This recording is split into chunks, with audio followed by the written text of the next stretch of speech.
This is it. It's week 18, everybody. Tournament tactics.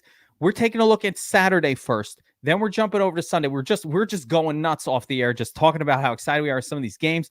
Some bets on some of these games. A lot of action for week 18. Teams that have to win.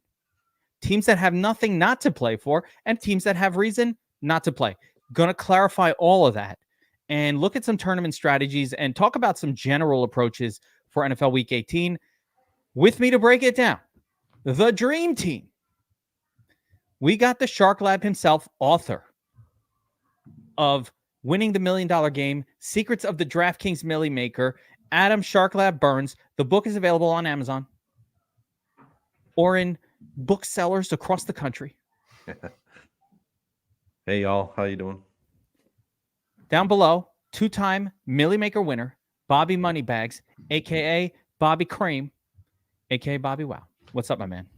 Hey, this is exciting. This is good times. Excited to dive in. This is going to be a lot of fun. Hell yeah. I love it. So we have a 2-game slate set up for Saturday. Little appetizer, little amuse-bouche, so to speak, on Saturday.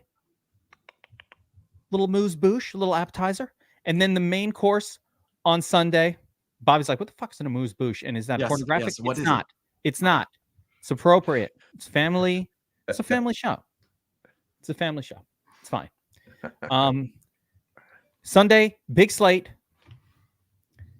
Lots of teams with stuff to play for, lots of stuff. So we're going to get all to that. I want to start off with the Saturday only because that's what the people are kind of thinking about right now. And we'll jump to Sunday. We're just talking off air. Saturday, a very simple slate, right? So let's just talk about these 2 games, guys. And it starts with the Steelers at the Ravens. 35-point total with each team kind of a low projection. The Ravens are at home, but they're planning to rest anybody who's any kind of good in this game. Everybody's resting. That does present some opportunities, potentially. I was thinking about, for example, Melvin Gordon. Yes. Mayhaps, right? Flip side, the Steelers need to win, and I think some help to actually get in, but they're going all in to win this game. They have a shot at the playoffs. They have chosen, with a healthy Kenny Pickett, to stick with Mason Rudolph. BobbyWow, thoughts on benching your star young quarterback with the whole season on the line? In Tomlin, I trust. There's nothing redeeming about Mason Rudolph to me, just on the surface. But you can't deny that Steelers offense, small sample size, but they've looked much better offensively with him under center. So Mike Tomlin's, he gets it done. He knows what to do, and he pulls the strings. So give him the best shot. Somehow Mason Rudolph has created a scenario where Najee Harris is good. I don't know how that happens. Like, they haven't been throwing the football. The only thing they're doing is throwing deep, and maybe that's what they needed. Maybe they needed an arm to threaten deep to open up the running game. I don't know. He's only throwing like 22, 23 times. It's not like Mason Rudolph's been in there lighting it up. But yet, that's the thing. And I wrote him up in the showdown. Like, it's not about Mason Rudolph. It's about what he does for the guys around him. So, for whatever reason, it's working. Absolutely. The second game, much more exciting. Also, this is one of the games of the weekend, by the way, guys. And it is randomly plucked here on Saturday night. I'm excited. I'm excited about this. I'm excited to watch it. No one wants to watch the first fucking game. Let's keep it real, okay? But I'll be making lineups for Sunday on, and half watching it, right? But the Saturday night game, the Saturday night special. Let me see what time that game actually starts. Make sure it's actually nighttime. Yes, it is. The Texans at the Colts. Win and you're in. Lose and you're out. I fucking love this game. I already have a bet on it, by the way, gentlemen. So nice. I did take Houston +1 in this one, and I don't see how. I think Houston's winning this game. Yes, I think Houston is a team of destiny this year. They have fucking surprised everybody, and they make the playoffs, and they beat the Colts in this one on the road. What do you say, guys? 100%. Oh, absolutely. Everybody Stroud show. agrees. Love CJ. Yeah, team of destiny. So, in this game we get Gardner Minshew, who's been pretty much a non-event in DFS all year long. I don't know that we have to like jump on board the Gardner. There's only 4 quarterbacks on the slate, but let's take a look at it. But I don't know that we have to get on board the Gardner Minshew bandwagon, and yet he will be the second highest owned. So taking a look at ownerships for this slate, it's 2-game slate, and again, reminder for those of you who use the optimizer, the domination station, you put your trust in Jesus. Just keep in mind that you want to allow some players versus defense in a 2-game slate like this. So you need to allow at least 2 players versus defense, because the defense is not super relevant to, defensive scoring is not super relevant to offensive production to the point where you should set that kind of limit. So I'm just a reminder that that's how you set up the optimizer for this. But we're this is the tournament tactics show, guys. So I want to start here with this quarterback position for the slate. 50% own CJ Stroud. After him, everybody's going to be something around 15%. Minshew hasn't done it yet. Haven't really done it all year. Hasn't had like the big game. Huntley and Mason Rudolph. There is a serious discrepancy in salary here as well, with Stroud correctly priced, massively above the other ones, which I really like. Thank you, at least DraftKings, for doing that, because at least you give me some incentive to not play Stroud in some lineups. But the biggest thing here is like ownership. So I just want to throw it around the round table here. How you guys are looking at the QB position for this slate. Obviously, we have an ownership concern here where everybody's playing Stroud. It's so obvious. But yet, it's obvious for like kind of a pretty good reason. Like these other guys, not super likely to hit 20 plus, where Stroud probably is, but at least there's a gap in salary to make up for it. So, BobbyWow, let me start with you. What are you doing here at QB? Given the ownerships. I think there's 2 paths for me. One is all in on CJ Stroud. I think, despite his ownership, to me, he's the clear guy. I think he's got the clear ceiling on the slate. He's the man of destiny that you guys have talked about. And the beauty of it is there are a lot of ways to get different elsewhere because of this Ravens-Steelers game and some of the secondary pieces we're going to see. So to me, I think you go all in on CJ Stroud and kind of close the case from there. I do think Tyler Huntley is probably the second most interesting if you're looking for an alternative. He's got rushing upside. Harbaugh and the Ravens want to beat the Steelers and knock them out of the playoffs. That game means something to them. It means something to Tyler Huntley. It means something to Harbaugh. So I do think he's an interesting pivot, but I think Stroud is the man. That's fair. That's fair. Burns, how do you see this QB slate going down? How are you attacking it? I would attack it 2 different ways. 20 max, all in on CJ Stroud. Don't even think about it. Just go 100% 20 max with CJ Stroud. MME, I would have 50 to 70% of my lineups with CJ Stroud. And then from there, I would allow the domination station or whatever optimizer you use to fill in from there. Because, CJ Stroud's ceiling is so much higher than everybody else around him from the quarterback perspective. It's a dynamite game. They have to win to go on in the playoffs. That's everything. I think CJ is just going to shine in this game and, win Rookie of the Year.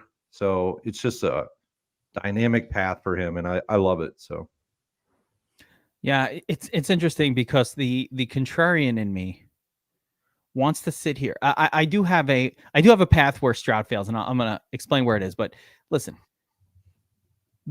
I agree with you both.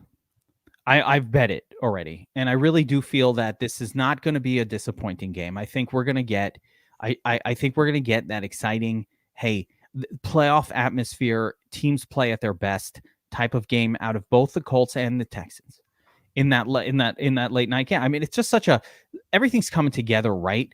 But even if your team is winning, and even if you're kicking ass and you're the Texans, there are scenarios where Stroud only puts up, 18 or 19 points. Devin Singletary scores twice in the game, for example. Didn't need that much from him. Defense gets it done. And so the contrarian perspective is this. Anytime somebody's going to be, and this shows 50, I think it'll go higher than 50% on ownership. And by the way, in single entry and any sort of thing that costs more than $5 to enter or $15 to enter, he will jump to 75, 85% owned. Mm-hmm. So I don't care who the fuck the player is or how good the spot is, right? It does not matter. If you make it a point in your DFS life to say, I don't care. I don't play guys who are 85% owned, and he will be 85% owned in like I said, if we're getting away from MME and we're getting into any contest with like 150 people in it or 300, like some number that's small like that. There is a thing that says just play one of the other guys and just hope that they also do well, or hope that it's one of those games where Stroud only puts up 20 and randomly Mason Rudolph got you 18 and that was enough, or Tyler or Huntley. Yeah, but I think I was looking ahead, but I think staying with Stroud as the number one guy and forget about everybody else is ideal, because as running backs, there is a 100% fade guy for me. And I will fade him 100%. Oh, and he's the highest owned guy on the entire slate. Talk to me. I'm fading JT all day long, 100%. All right. So all right, let's get into the running back spot. We talked to these quarterbacks already. I would just say one last thing on the QBs. Gardner Minshew is the guy, Geek, I think you're probably referring to the most here. Mason Rudolph's ceiling is 20. Could he get there with 20? Sure, maybe. But I think, Minshew, I think he took over against the Texans earlier this season from Richardson, led the team, I want to say led them to a victory, put up some decent numbers. This is like his chance. Gardner can lead the team to the playoffs. So that narrative is there with him too. And he's put up 30 points this season. So I'm with you on that train. I mean, he got there. There was a path. It was a crazy path when he got there that one game, but like he could get it done too. I think it seems like from this game, of course, that this game will have a lot of scoring, and there's no reason why Minshew, as a guy who's throwing the football, can't just randomly have one of those better games. All right, let's jump over to running back. I think there are two clear-cut, like really good plays at running back this week, and Burns, you already started talking about the fate of Jonathan Taylor. I have a thought here on Jonathan Taylor. He came back, he busted up his thumb in his primary hand, or a finger. I believe it was his thumb, right? He tore the ligament, comes back, and he's got some sort of glove on. The dude is not catching passes at all. Have you noticed that they have not thrown to him in the last few games at all? Like, Burns, is that one of your reasons for the fade, or just like the ownership? Because the fact that they're not throwing to him is concerning. Yeah, it's twofold. It's threefold. First, obviously ownership. He's the highest owned running back projection right now at 78%, right around there. Second is, and this might even overtake my reasoning of the ownership.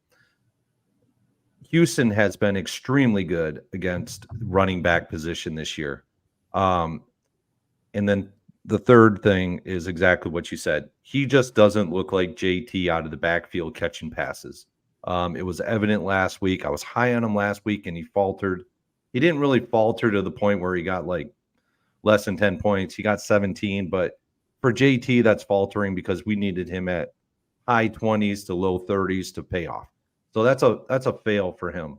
And he failed because he couldn't catch the passes out of the backfield. And so that's my three things why I'm fading him. Bobby, wow, I don't think JT can catch a pass right now. I think he's got something on his hand that's blocking his ability to catch. That could change from week to week, though. Like another week of healing, and like we could just be talking about something that does not exist anymore. Yeah, it could change. I think there's absolutely reasons to fade JT, but you always have to remember this is a 2-game slate. Yeah, and there isn't a ton of talent to pay up for. So JT, he may not have to get more than 15 points to be in the nuts. I think that's the caution. That said, my running back pool will vastly be comprised of Najee Harris, Jaylen Warren, and Melvin Gordon. I think those three guys will make up 80% of my running back pool, including the Steelers running backs in the same lineup together. You don't like Devin Singletary as much. I think the paths are there to fail for him, quite a bit, and he's going to be chalky. That dude's going to be 65% ownership would be my guess. I mean, what's showing imagine this. We X out Singletary and JT, right? out of our player pool. Together, those guys are 128-ish to 130% overall ownership for those two guys. That's crazy. So many places to get different, and we haven't even talked about the wide receiver tight ends yet. We'll get into it, but I'm playing Devin. But Devin's been one of my guys all year. I feel like I've been on that bandwagon. I don't want to get off. I will play some Devin Singletary. I like and I also want to clarify, like when we talk about a fade of a player, and you're MMEing, right? You're making 150 lineups. If you wanted to fade Jonathan Taylor, you can achieve that by having like 35% exposure to him. In other words, it's okay to get exposure to all of these guys at some level. But when you think about like fade, and again, if I'm running 150, if I'm thinking about fading versus not, it does have a lot more to do with like, oh, he's going to be 77. I want to go well below the field. I'll go 35. I'll half the field on him. With Singletary showing at about 50. Yeah, I want to be a little under. If you felt like you want to be, I'm probably going to go field weight on him personally, but like I don't see, I won't fade him. But if one was, you don't have to have 0. That you can have 25%, and oh my gosh, your running backs are going to look really different from what the field is doing. Yep. So I think it's important. On the other game, Najee Harris. So it's really interesting to me that Jaylen Warren continues to project higher than Najee Harris in ownership. I don't actually believe that will be the case in the end of the day, but like, just am I on the right side? Yeah. Najee, I don't really get it. Najee Harris had 27 carries last week. Okay. And Jaylen Warren, PPR that people get excited about, but they overrate it a little bit here. Yeah. It's a little, it's just Najee has gotten the lead back touches. Yes. But that's the thing about this. Najee's had 41 touches with Mason Rudolph under center this season. Warren's had 30. Like, these guys are leading the offense. Both guys are getting a massive amount of touches. And the important thing to remember here is this will not be the Ravens defense that we're accustomed to. Yes. You will be able to run on this Ravens defense. How do you feel about both of them? I know you're going to like it, but how do you feel about both of them in the same lineup without even asking? I mean, I wrote that up. Yeah. Yep. Okay. I like it. So I think it makes a lot of sense to have both these guys. And if you really think about how the Steelers are playing football with Mason Rudolph, it's been a heavy emphasis on the run. That's what they've been doing. That's what the Seahawks could not stop the run last week at all. They just couldn't stop this. It was a nonstop bonanza. You want to hear something funny about last week's slate? When we were doing the Players Club last week, I was putting Clyde Edwards-Helaire in all these handcrafted lineups that we make for the Players Club, right? So I'm handcrafting those live on the screen and whatever, and they all have CEH because he's like my guy last week, right? And of course he's out, and Pacheco was in, and like everything flipped. So last minute, I'm like, fuck it, I got to switch this out. And the only guy I could do without going in and readjusting the lineups was Najee Harris. So I'm like, all right, I'll throw Najee Harris in there. And I'm like, wait, why are these lineups fucking galloping up the leaderboards in the afternoon? What's going on here, right? They're fucking galloping. It was great. Anywho, all right. So, yes, I love that concept. Now, just a real quick thought. I think the Ravens are just going to run Melvin Gordon out there. Do you think they're going to risk even Justice Hill? Or like, wouldn't it just make sense to roll out the guy who's a veteran who like we don't give a shit about? I think so. I think, Justice Hill, Gus Bus, they might get a series or two. But I think that, that's what we see at most from those guys. I think Melvin Gordon will be the guy. Yeah. They signed Dalvin Cook, but Dalvin Cook will not be active tomorrow. So he will not be playing in this game. Yeah, I think you load up on Melvin Gordon too. I think he's just going to be out there getting volume. I don't know that the team is very good or that they're going to do a lot of scoring or whatever. But it seems like Melvin Gordon is going to get a ton of volume tomorrow just because they're just trying to get through a game, All right, let's flip over to the wide receiver position.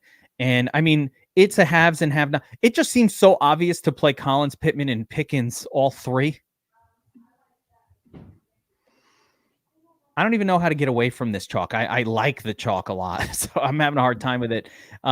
Burns, am I getting off the chalk here? I mean, like, are we really not going to play Nico Collins with with no Brown? Noah, he's out.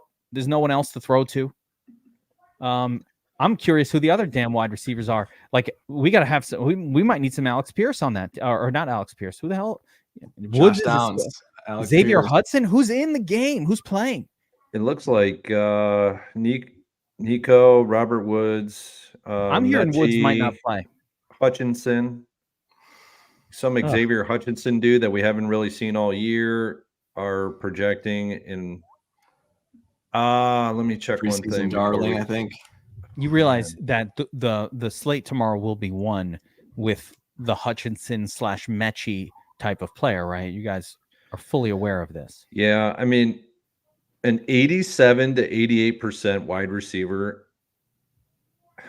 That's one of the biggest fades you could do. I mean, the problem is he needs 3 or 4 guys below to outscore him. That's the big issue. And is it possible? Yes, but it's really unlikely. Yeah, it's really tough because you usually think like, an 87% owned guy, automatic fade, like. I think this is 87 for a reason. There have never been. This is even better. So I'm going to contrast this with a different 2-gamer we saw recently, where it was Stephon Diggs was one of the names in that slate, right? And it was it's Josh Allen, and it was kind of like, remember when Gabriel Davis went off? And it was like, man, Stephon Diggs has been shit for like weeks and weeks and weeks, and he's 77% owned. But yet, he probably only needs like a 12 or a 13 to get there, and is he really not going to get it? So, and he ended up not being in the nuts lineup. I think this one's different. Man, it is hard for me to envisage, like, you know how Pittman and Collins don't get there? I'm going to tell you, I know the path. They get hurt early. Or they get hurt. JT soak up usage. No, because they're going to win anyway, because there's no other wide receivers on slate. It's going to happen if one of them just get hurt and knocked out of the game. And you're like, oh my God, that's 86% owned. I should have accounted for the fact that this guy might just, get hurt, like the 5% or 10% scenario. You'll get paid if that happens, like over time. And if you're building with Jesus, and this is not financial advice, but like you can get 50%, 60% of Nico Collins and Michael Pittman, and the way that your lineups will be constructed will be fine.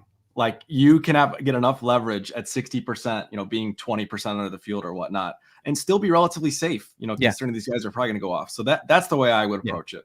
Yeah, go a little under the field with the understanding that both of Collins and Pittman are spectacular in a, ownership taken out of the bubble plays this week. Both of them are highly likely to get double-digit targets in this game. I mean, Pittman's just been peppered with targets, and you can't run on Houston. It just makes sense that they'll throw to him a lot. And similar with Collins, with the other guys hurt. 10 guy is saying Stroud, his path to failure is just only having the one wide receiver. Yeah, but he also has Dalton Schultz, and Dalton Schultz is 48% owned too right now. So yeah, we'll take a look. Let's look at some of these before we jump over to tight end. Are there any? Let's get away from these main guys. I also would mention Pickens has 100 yards both weeks with Mace at the helm. Right, Pickens has had a couple really good games here. There it is, 131, 195. I mean, he is getting it done with Mason Rudolph at the helm. So you like him. He's like, I like him too. Right. We haven't seen much out of Deontay Johnson since the past few weeks. Got benched. Was that? Since Trubisky got benched. We always talk about it. Him and Trubisky have a thing, and elsewhere he's not very good. Yeah. He had a great thing going with Ben Roethlisberger too. You know what they all have in common? Him, Trubisky, and Pittman is like those guys don't throw down the field.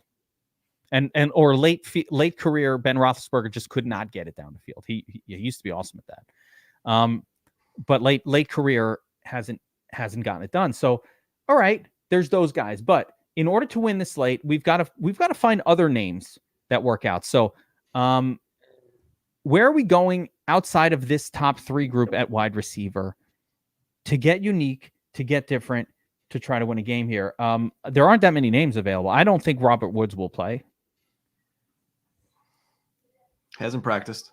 Yeah, I don't see him playing. He's not going to play. But you got Downs and Pierce for the Colts. For the Steelers, it's Deontay and A-Rob. I think we can probably not have to worry too much. Hopefully not have to worry too much about A-Rob. I'm not even really sure. Yeah, I mean, Jeff is saying Nelson Aguilar. The Ravens crew, I have no idea. I know old Odell Beckham is out. I know Zay Flowers is out. So, I mean, we're probably going to get some combination of, like I said, a Nelson Aguilar. I don't know, maybe Rashad Bateman, Laquan Treadwell. Ugh, gross. Yeah. So where are we going with these wide receivers to get unique and different? Anybody you like at all? Yeah, I think if Robert Woods is ruled out, which it looks like he will be, Xavier Hutchinson's the obvious punt to me. He's min price. He's a guy that's been getting targets the last couple of weeks with the injuries. He had some chemistry in the preseason, looked pretty good. I just think he probably gives you the best chance at targets of this crew. Now, it's not pretty, but if Woods is out, that'll be Noah Brown and Woods. He's going to play a prominent role. Xavier Hutchinson. Ugh. But yeah. I thought Mechie as well. I think both guys are in play, but Mechie for whatever reason just hasn't been able to click. He's been given some opportunities, hasn't figured it out. But he'll get some opportunities too with Noah Brown out, and again, if Woods is out, he's going to be the WR2, WR3. You know what my donkey move of best ball season was this year coming in? I have a lot of Mechie. Same here. You did that? Yes. Yeah, because I thought that would be the guy, and then Tank Dell got that sort of role, right? And I emotional hedge, because cool story. At the end of the day, it's a cool story at least, right? But hasn't worked out production. It is what it is. I did have a lot of Nico Collins. I just didn't think Tank Dell. I need to get past my bias of like 5'6", 150-pound people in the NFL, and I just always think that doesn't work, but it's working. It works at the wide receiver position, just not the quarterback position. It didn't used to work. But I think the changes in the rules of football and contact rules have to adjust the thinking. Like for years, that would never work because you could physically just dominate those kind of size people. But now there's no real, the physicality has been reduced in football. So those kind of players can be more successful. We've seen it again and again. But okay, Mechie, Xavier Hutchinson, Nelson Aguilar, even Calvin Austin. I don't know that I'm going to Austin. You could. I think for me, A-Rob's getting snaps. Okay, that dude stinks, but he's playing 60%, 70% of the snaps. He's on a field for a team that needs to win. So I think, that is intriguing in itself. I do think Laquan Treadwell and Tylan Wallace, these guys who don't get much playing time outside of a game like this, have a chance to showcase, their skills. Treadwell's been around for a while. But again, like Tyler Huntley is not a bad backup. He's capable of making throws, putting together drives. I think you got to consider some of these Ravens turds. It's really gross to have to account for these types of players. This feels like a showdown breakdown a little bit. It's like fucking turds everywhere. Even in, there's 2 games here, but like it's really only 1.5. So there's turds galore just floating around and so many injuries. All right. Tight end position. Seems like the vast majority of the field will be on Dalton Schultz, which makes a ton of sense considering the Texans' lack of pass-catching weapons. They're probably going to throw to Dalton Schultz. I think he's a good play.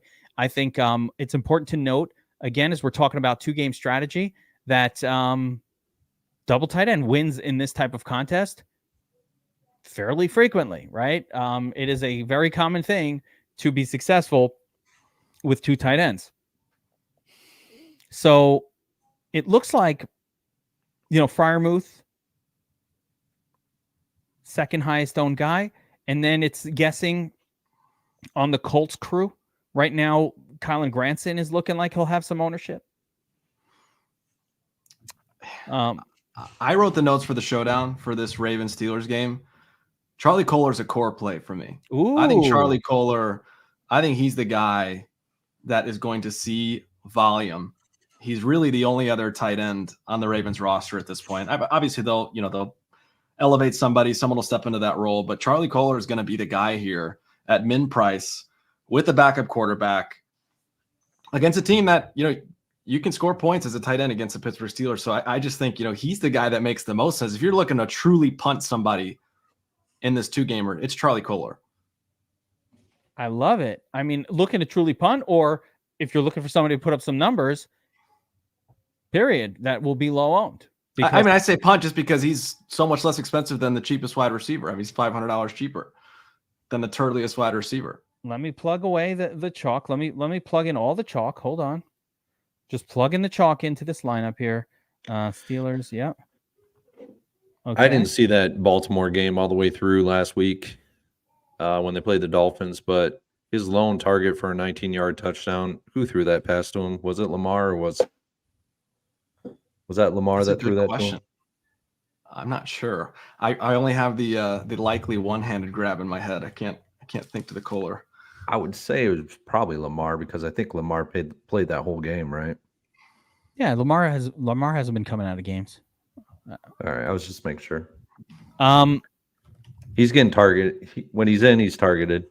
On screen, the chalkiest lineup I could build with Kolar in it allows you to effectively afford every single chalk piece on the slate. Can you see it, BobbyWow? Yeah, with exception of paying up at with Johnny Taylor. Yes. Yeah. I left Taylor out because we said we can fade that one. But yeah, I mean, you want to put in Jonathan Taylor, you could do that too, and you just get off of Melvin Gordon. So like it's not very difficult to build some quality lineups with every single stud in them, especially if you're going to use Charlie Kolar or most of the studs. You don't really only making decisions here between Jonathan Taylor versus like a Pittman or a Collins. And that's it. That's the only, like, pick one of Pittman or Collins, or drop down from a Pickens to one of the 3K guys, and you get Jonathan Taylor in there as well. So it's pretty straightforward. That's the pivot for me. The George Pickens spot is the key pivot on this slate, because you're going to get to this point as you build your lineups often. You're going to have salary to pay for everybody.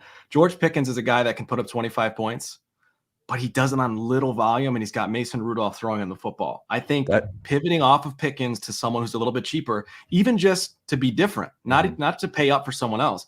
I think that's the pivot point here, Geek. I really do. I think that's how you win $1 million this week. So you build kind of like you've built here, and then you drop from Pickens to one of the guys below him. Yeah, and either just leave the salary on the table, right? Burns, is that what you're going to say?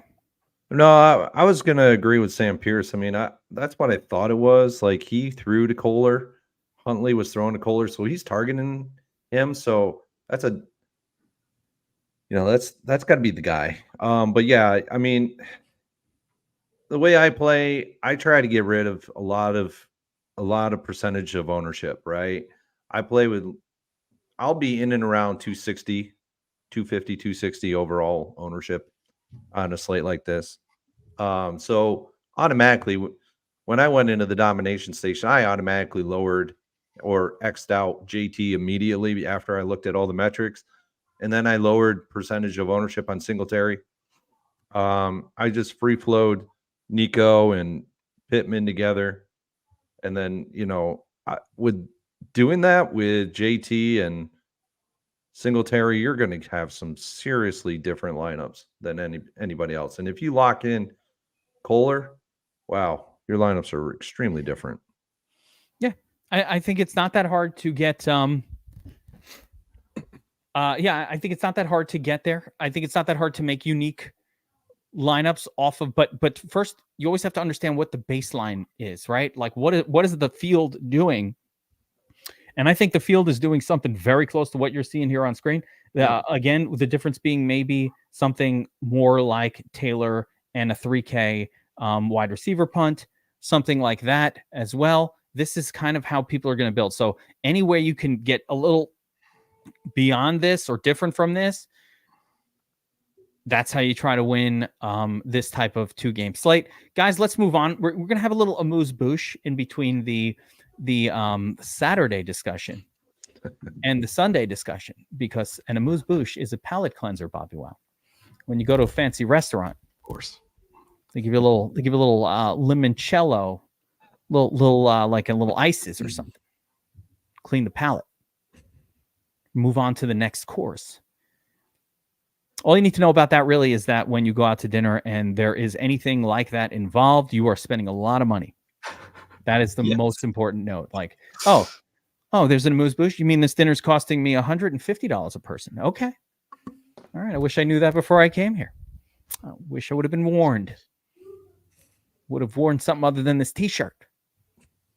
Put on a nice collared shirt or something if you're going to go out for $150. You always got those vocab surprises, man. What's that? I needed that from you. That little phrase, amuse-bouche, whatever that is. You always have one of those to throw in there. It's been a couple weeks, but it's perfect timing for me. Thank you. I try to pre-plan them, but sometimes they just come out during the show. All right. Reminder, we are talking tournament tactics, the DFS Army GPP breakdown show, last one of the regular season, NFL Week 18. So hit that like button, because when we're doing our playoff shows, it might have a different name. It might not pop up in your feed if you forgot to subscribe to the DFS Army channel. So make sure that you've hit the subscribe button, because the worst thing, what I hear from sometimes is like, oh, I didn't find the show. Well, why? It's on the fucking YouTube channel. Fucking hit subscribe, and you will always know. It's going to tell you. So we move on to the Sunday. Only the cat doesn't care. She's passed out. She's like, I don't give a shit. I think while we're transitioning, maybe throw your favorite amuse-bouche into the chat. What's your go-to amuse-bouche? I love that you say it wrong. That's great. But I who have had an amuse-bouche am not actually sure what it actually is in terms of like the food itself. It's a very tiny little thing. Usually it's like on a spoon. It's very small. They've got that, and they've got for the scents too. You ever do the nose one? The nose cleanser with like colognes and perfumes? No. Okay, good. I was scared. I have not done that at all. Thank goodness. Are you sure that's they got an amuse-bouche for the nose? Yeah. Is that when you're trying perfumes right? on? Is that when you're trying perfumes on at the Macy's? I'm making this up. I don't know. Counter? Because I was telling somebody the other day. I was telling my kids, because they're all busy with their smells, their daughters, and they're always with the perfumes. And I go, I have a thing of cologne. I said, I got this when I got married. Okay, and it's still like 3/4 full. Like, I don't know. It's 3/4 full still. Like it's over there. It's in the corner. All right. Moving on to some Sunday football. And again, the big thing with Sunday football this week, week 18, is understanding who's got what to play for, who's got nothing to play for. Who has no reason to rest? That's also very, very important. Versus who are these teams that have nothing to play for that actually will play because they don't give a fuck. And so we're going to go through all of that. We're going to get all of these things figured out. The odds makers do tell the tale a little bit, but not exclusively, right? So there are things we can maybe glean that maybe won't pop out 100% in the Vegas odds. So hopefully we'll get that going. Mental note, we are 38 minutes in. So I say not bad, BobbyWow, for the first for the 2-game breakdown, right? And for those who are watching this, yeah, for those who are watching this on, after Saturday night or Sunday morning, hopefully you skipped forward to this part.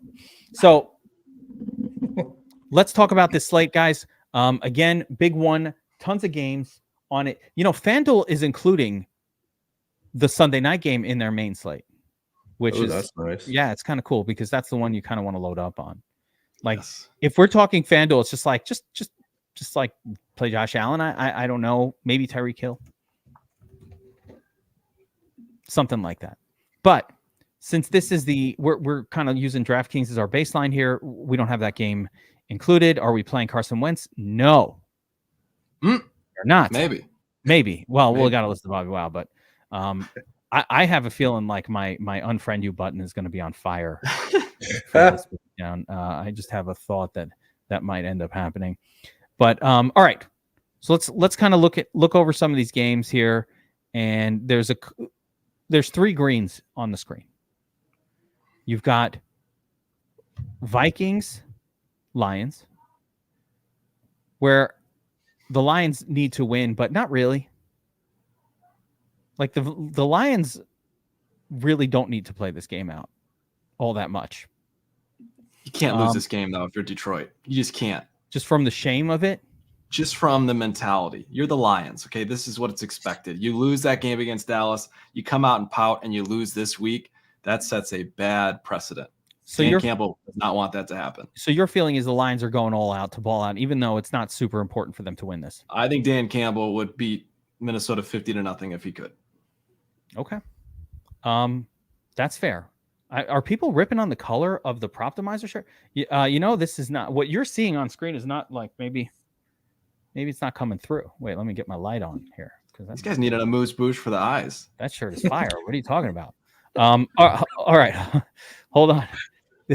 The other one. So we got that game, right? Next up, one I love here, Seattle at the Cardinals. 48-point total. Loving some Kyler. Yeah, nothing to play for Kyler, but the Cardinals haven't had anything to play for in weeks, and they've been balling, right? The flip side of that one is Seattle must win. There's some incentive as well for Geno to make the playoffs, but I don't think that matters. I don't care about incentives at all. But I'm turning the light off. It's blasting in my eyes. But the bigger thing is with that one, yeah, they need to win to get in. If they lose, they are not in the playoffs. This is a must-win situation on the road for the Seattle. And I'm just, spoiler alert, I love the Cardinals to actually win this game and spoil the season for Seattle. I mean, yeah. There's nothing more that division rivals love doing than spoiling it for their division rival. If they're not in, no one else should be in. Yes. I don't know if these guys in the chat are out of control. I'm not even going to address it. The last game with any kind of green on screen, and then there's a game that I personally love the most, but the last game with any kind of green on screen here, Cowboys at Washington, and Cowboys got a 29.75 point team total. It's going to be a bloodbath, no? Yeah. And the Cowboys need this one. Yeah. They must. Yeah, they must win.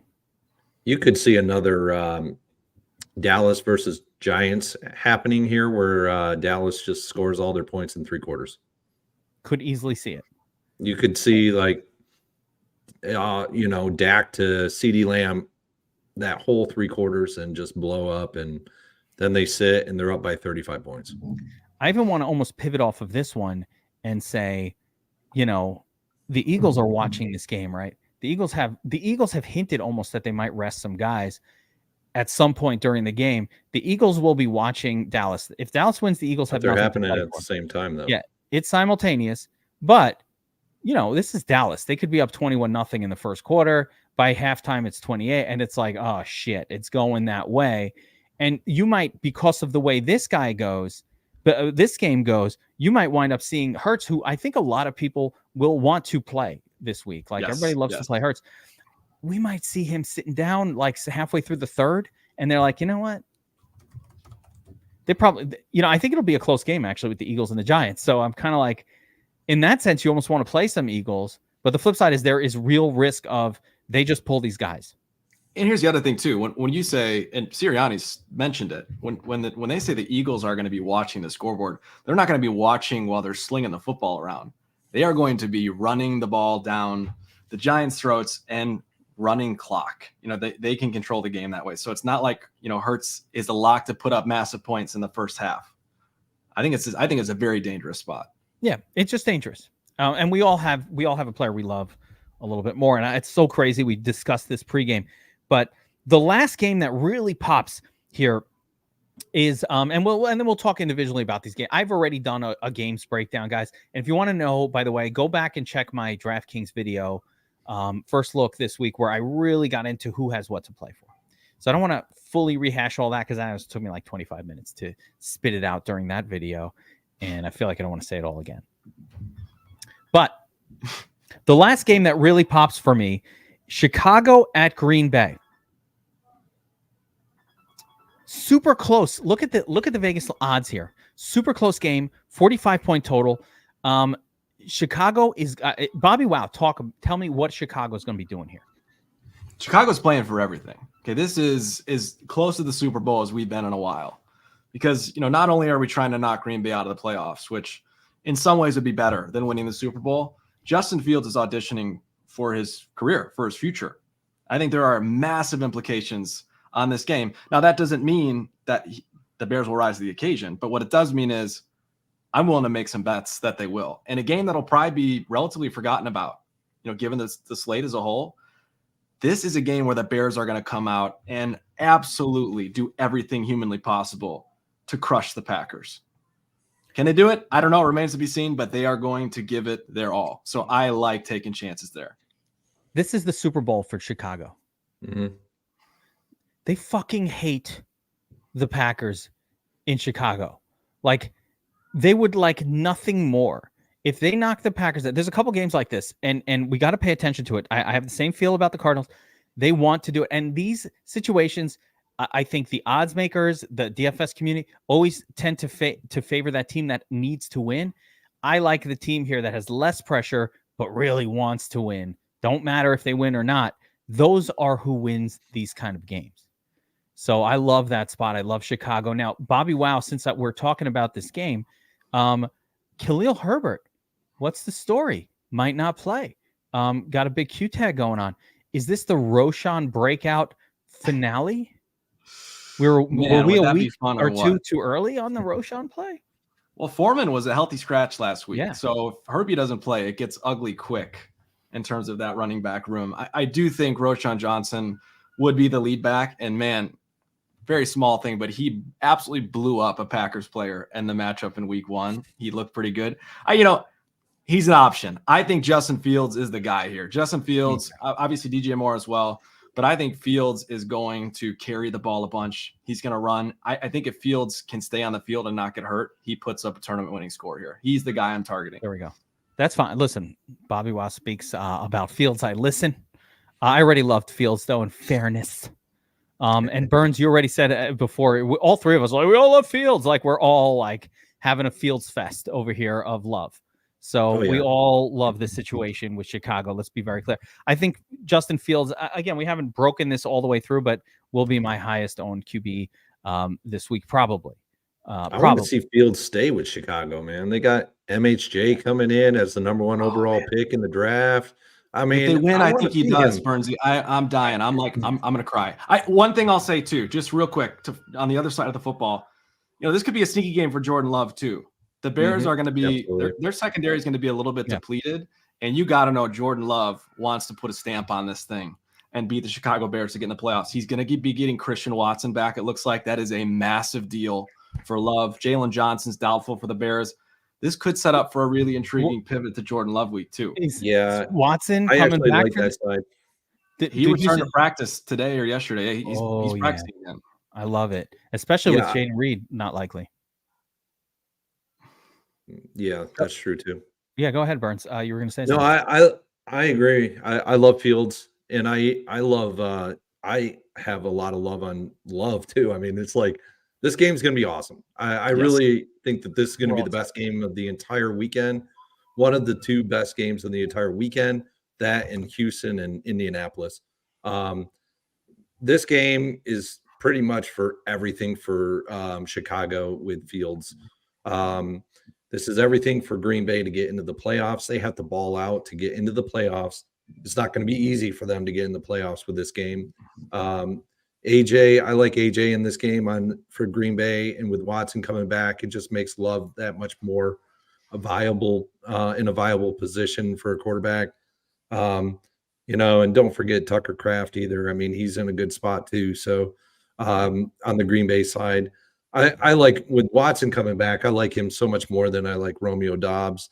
And but I really think with Watson back, it actually benefits AJ in this game as well. So Watson getting added to the old cheat sheet in real time here. I did not know about Watson coming back. I love it because I was trying to figure out. I actually just left a big blank over Packers wide receivers because it's been so sketchy. The only other game that I'm twisted on, but I'm twisted against the wind on the Jaguars at the Titans. I have real concerns about the Jaguars offense. I think a lot of people want to play them because that is a must-win game as well. I have real concerns about what I saw out of Trevor Lawrence when he tried to play a couple of weeks ago and could not throw the football. And when I say he couldn't throw the football, I don't know what's going to be this week. But I watched, and by the way, on the previous game, of course, yes, I'd be interested in Aaron Jones as well. We'll get to all those guys. But I watched Trevor Lawrence play, and he was not throwing the football right. Like, it wasn't coming out of his hand the correct way. They were underthrown. You could see that there were legitimate issues with his sort of ability to drive the football down the field, and it was affecting his ability to actually judge the throws and be accurate with them. Not to make a comparison, but it looked like Cam Newton-esque almost, where all of a sudden Cam Newton's grounding balls into the dirt and he's wildly inaccurate. Something's not right. But Cam Newton would do that just because he's Cam Newton, and he just was not good at aiming the football. Where in this case, Trevor Lawrence he's one thing, he's accurate. He's an accurate thrower. He's a pocket passer. But like, he was looking like Cam Newton out there. That was great. That was a great comparison. I was like, that's what it reminded me of when I saw him. Yeah, it was sad. Except Newton was healthy for those. So that's the difference. Remember when in this is like Carolina. Remember in Carolina they had to only draft giant, like ridiculous wide receivers because the thought was Cam Newton overthrows everybody. So if we bring in these 6'7" wide receivers, then maybe he'll actually be able to. Maybe they can catch those overthrows. Yes. Who was the guy? Kelvin Benjamin. Is that one of them? And then there was another guy too. They were both basically giant tight ends that were brought into play. Eventually, they were like, something. Maybe you're a tight end. One of my favorite NFL quotes of all time was Booger McFarland saying that Kelvin Benjamin is a Popeye's biscuit away from being a tight end. He was and Devin Funchess, good memory. But both of those guys, like, they had to do that. Anyway, let's not get. All right, let's talk about this wide receiver position. And what I'm going to do here, instead of the normal sort of expensive, cheap, I've got the Dom Station sorted by ownership on screen, because I think that's really, really important. And it's really important a week like this. Where's the ownership at? The ownership projection really does help you figure out where the field is going, where we can go over and under. So at the top of the list here, and there are surprises, but Dak Prescott and Justin Fields stand out to me as the two best plays on this slate. How do you guys feel about those two? Would you agree that they're the top two? Yes. And if it's not, tell me who your top two is. They, for me, seem like the chalky two, the best two. I absolutely would. I actually don't think Fields will be that close to double-digit ownership. I think he'll drop, but I think both those guys are the clear top two plays on the slate at quarterback. Yeah. Agreed. But Burns, you're with me. So some surprises, I'm going to say. Like, I guess I'm not surprised because I like the price point, but Nick Mullins all the way up here. I don't know if I'm going to say I'm surprised, but it's interesting. He threw for 400 yards. Yeah, he's been good. And he's got great weapons. 5,100, the price is right. Jalen Hurts, we talked about, there's a little bit of danger there. A little bit. Comes out of the game maybe third quarter. There's a little danger there with Jalen Hurts, I would say. One thing I do like about Hurts is, with no Devontae Smith, you could feel more confident in Goddard, in maybe even AJ Brown at his price. And then, Julio Jones. No. Yeah, no. You could as a punt. But no, I think Justin Fields, again, I'm a biased Bears fan. I think he's got every bit the ceiling of Jalen Hurts and Dak, and he's, almost $1,000 cheaper. So there are more paths for Fields to get there than Jalen Hurts, I think, given the riskiness. That's my take on it. I do think, like I said, I think the Giants could be competitive in that game, which does give me some pause and makes me like Hurts a little bit more. I legitimately think, and we will get to my boy Ty God, who we love. I love some Ty God again here. Core play last week. Yepper. Fucking hit one. The only reason that Tyrod wasn't like the talk of the town was because of what Lamar did. But yeah, so some other names here popping up, and I kind of want to get your guys feeling on the rest, right? So we kind of covered the big four, right? You got Fields, Hurts, Mullins, Prescott. That's who everybody's going to really target for the most part. So I want to talk about some other names that you're interested in for tournament upside. So I'll just kind of go through this next group, and you guys tell me any of these guys like. So I'll give you my opinion. Like, I don't normally play Geno Smith I just don't. But I think he's probably playable this week, I guess, because of how must-win it is in the matchup. But it doesn't make me feel any less icky about it. I've been pretty happy not to play him all year, and it's been paid off. Outside of 1 week, it's been good not to play him. Yeah. There was 1 week where it didn't really work out. Kyler Murray hasn't surpassed really 20 fantasy points all year, but yet here we are. So that one's interesting. I don't think I like Kyler Murray as a play straight up. I love James Conner. I think James Conner is my favorite play on the slate. Yeah, running back. Like I think you guys like him too. Good. I'm with you. I am worried about Trevor Lawrence. I'm going to not play him. Yeah, he doesn't look right. Yeah. I mean, so we're going through all the non-top fours, and the only one that really stands out for me out of this kind of little secondary group is Jake Browning as a playable, but not something I'm excited about. How do you guys feel about this group? So we're just looking at Geno to Browning and Lawrence. Yeah, just like the Easton Stick, zone. Even Jordan Love, I would include in that mix of. I might have some interest in Jordan Love, I guess, but maybe more so now that Christian Watson is back. For just those quarterbacks that we're looking at right now, it would be Jordan Love 1, Kyler Murray 2, and then fill in the rest from there. That's how I'm dealing with those. Jordan Love, maybe some Kyler Murray, and then not much. And then not much interest in T-Law, Stick, Browning, or Smith for you, Burns. Is that about right? No, yeah. And it's very easy to stack Kyler. It's Kyler and McBride. That's easy. And then if you want Connor in there too, then you get all the touchdowns. Yeah, that's fair. That's fair. What about Dortch? Include some Dortch in there. Get the whole crew. You could game stack it. I mean, I feel like I've been on the Dortch bandwagon, and now he's 4,600. Yeah, I feel like a little too pricey. It's like player stock market. We got on that at 3K. He's too pricey right now. Yeah, it's kind of a little too spendy now. BobbyWow, how do you feel about this group? I think I'm in the same exact boat. I think Jordan Love is intriguing, although I like Aaron Jones even more. And I think Kyler's a fine play. The one guy that we haven't gotten to yet, that's my favorite play in this middling salary range is Jared Goff. I think Jared Goff is maybe the most overlooked play on the slate in terms of tournament winning upside.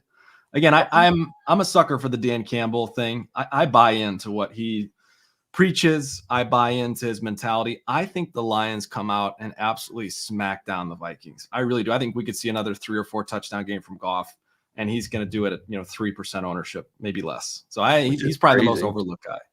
Which is crazy because he's at home, right? Look how low the ownership is. Yeah, I know, that's what I mean. It's crazy, right? All right. Well, writing that name on my personal list. I had no real interest in Goff, but now that you mention it, I'm on board. That's all it takes. Yeah. So anybody for you, Burns, in the sub? Save Tyrod for me. I'm not even gonna say it. I like Tyrod down here. So when it comes to these low owned guys that are kind of sub 3% in the low owned range, the guy who pops for me is Tyrod Taylor. Just like last week, he runs a little bit. He does his thing. And the Giants would love nothing more than to fuck the Eagles in that game. So, divisional rivalry and all that, they certainly would like to do it. But I do think that we might get a tournament winner that emerges from one of these weird spots. So we haven't really gotten into so much of like the backups on teams that have nothing to play for or that have reason to play backups. Names like Samwise Darnold is in that mix. Certainly, Blaine Gabbert, right? But yeah, Jeff Driscoll. I'm not saying I like any of these guys. I'm just saying they're all very, very inexpensive and they're backups. Do you have any interest in any of that at all? In the backups?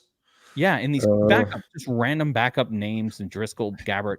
I'm trying to think of who they are, but those are the 3 that are popping on the screen right now. Potentially, but a lot of those teams are sitting their starters too. Yes. So they'll be playing with other backups for sure.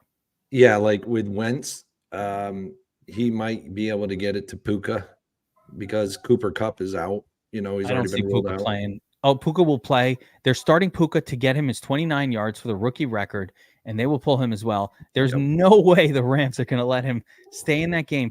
They may get 60 yards, but he's out at halftime. Fuck that. Same with right. Kyron Williams. I think he's probably going Nope. to play very little if he Nope. plays. Yep. Zero So interest. One little fun nugget with the Rams, though, if they lose, there's a chance that means Stafford has to go to Detroit and play Jared Goff, former Ram, in their first round playoff matchup. I think there's something there.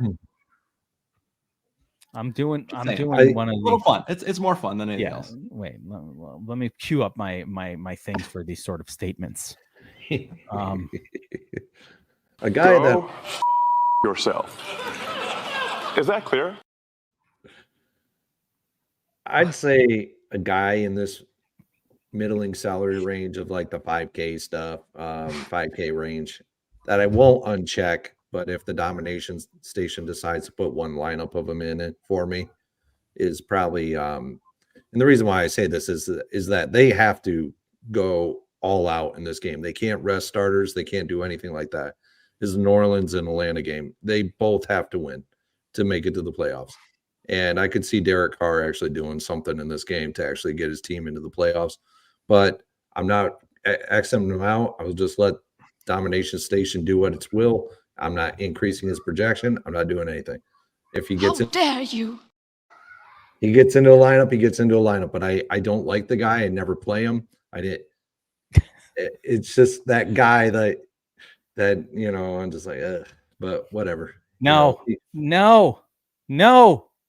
I won't No X him Derek out. Carr. I didn't say I was going to play him. You know, one thing that you want to give to Derek Carr is I don't know that they're going to have like a Kamara out there. So Kamara could get shut down in this game.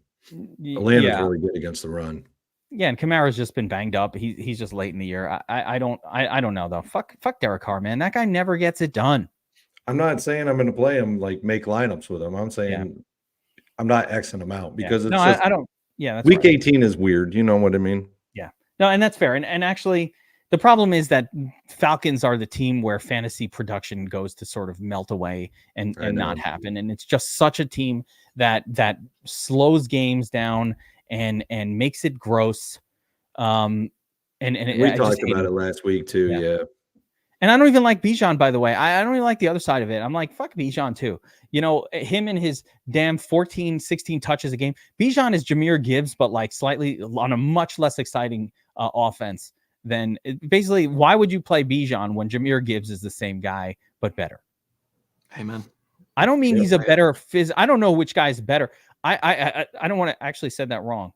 I don't know which guy's a better, physical talent. I'm saying one guy's on a team that scores like a frequently and has big plays, and the other guy's on a team that's slow and boring, and it's like exactly the same guy, but one on a slightly more exciting offense. So I it's hard for me to justify Bijan.